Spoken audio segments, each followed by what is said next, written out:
क्योंकि ये प्राचीन बरही को यही सुधि नहीं थी और ये पशु का बलि देता था।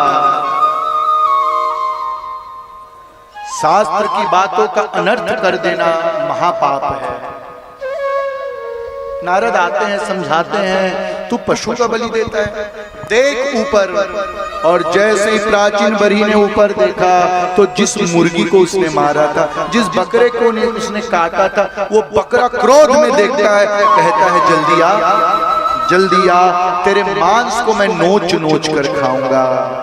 तैने मुझे नोचा, अब मैं तुझे नोचूंगा। मेरे इस प्रसंग को बड़ी गंभीरता से सुनेंगे। प्राचीन बरही कहता है कि नाथ, हमने तो शास्त्र भी काम किया, शास्त्र में तो लिखा है कि पशु बलि देनी चाहिए। कभी कभी कुछ लोग मनुस्मृति लाते हैं और देखो यहाँ यहाँ यहाँ पर मांस खाने का वर्णन, यहाँ यहाँ यहाँ यहाँ पर पशु बलि देने का वर्णन। तो नारद ने समझाया, मानो पूरी दुनिया को समझाया।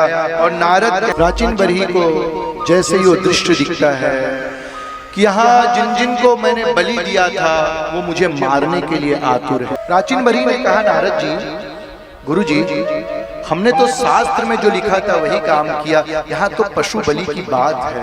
तो नारद जी ने मानो पूरे दुनिया को संकेत किया। और बंधुओं, मैं विनम्रता से बात कहूंगा कि यदि कहीं किसी प्रसंग में पशु बलि की बात भी आती है, वो केवल इसलिए है क्योंकि निर्वृत्ति हो जाए, आप निवृत्त हो जाएं। जैसे एक उदाहरण के माध्यम से समझे, क्योंकि संस्कृत की पाणिनि व्याख्या है, थोड़ा गंभीरता से समझे ताकि आप दूसरों को समझा पाए। इसकी बड़ी पाणिनि व्याख्या है। अब क्या हुआ कि जैसे गुरुकुल में विद्यार्थी पढ़ने आए, अब उस गुरुकुल में नियम था लहसुन प्याज भी नहीं खाना। अब जो एक विद्यार्थी था वो बीड़ी पीते हुए पकड़ा गया। सब लोगों ने शिकायत की, गुरुजी ये जो विद्यार्थी वो बीड़ी पीता है। अब गुरुजी ने कहा पास बुलाओ, बुलाकर समझाया, क्यों तुमको लज्जा नहीं आती, गुरुकुल में बीड़ी पीते हो?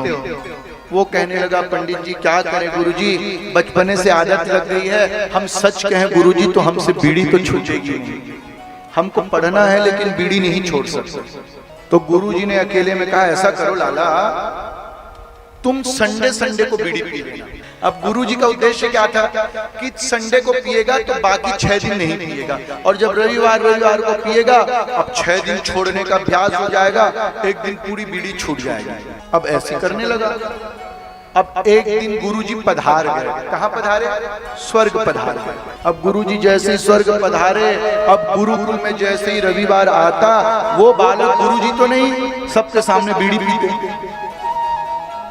अब 2-4 हाथ से बीड़ी पीते, 4-5 उंगली में फंसा के पीने लगे। गुरुजी ने आदेश किया है।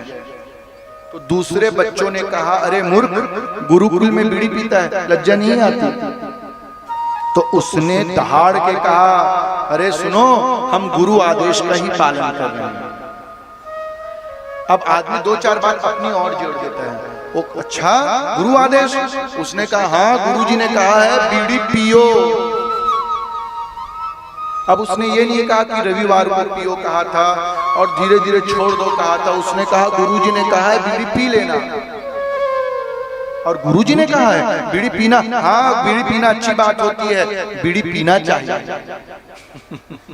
2 शब्द जुड़ा, बच्चों ने सुन लिया, सब बीड़ी पीने लगे। अब गुरुजी तो सिधार गए, उस गुरुकुल का चलन बन गया, वहां जो आता बीड़ी पीता।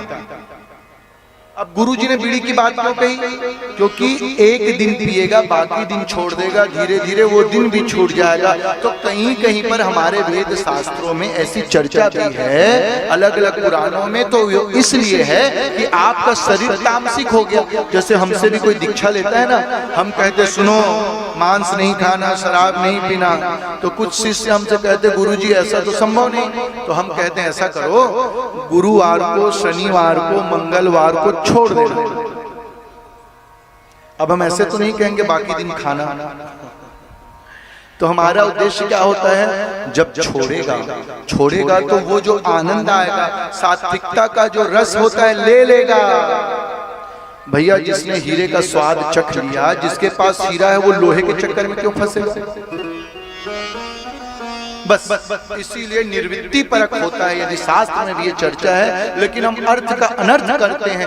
इसीलिए शास्त्र पढ़ने का अधिकारी हर कोई नहीं होता। बस इस बात के लिए कहा जाता है गुरु के सन्निधि में पढ़ो, भागवत बाजार से लेके मत पढ़ने लगो, क्योंकि अर्थ का अनर्थ लगा ले।